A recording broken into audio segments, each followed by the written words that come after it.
planning. People who try to plan for the future have to think about different possibilities. What if interest rates go up?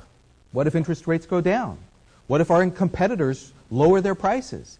What if the economy does well? These are all things that you have to look to the future about, and you really don't know what the future is going to be. So you have to try out a number of different options to see what it does to your result. That's something that a spreadsheet is very good for, trying out different possibilities. Computing. Scientists, engineers, statisticians, and other highly technical people have to calculate extremely difficult formulas.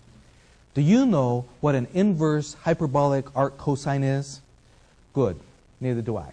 But I do know that if I ever needed to calculate one, I would want to be able to have a spreadsheet like Excel to help me to do it. A spreadsheet is good for calculating very difficult and complex functions that you may not want to do with your calculator or on a piece of paper. Visualizing. Visual people would rather see a chart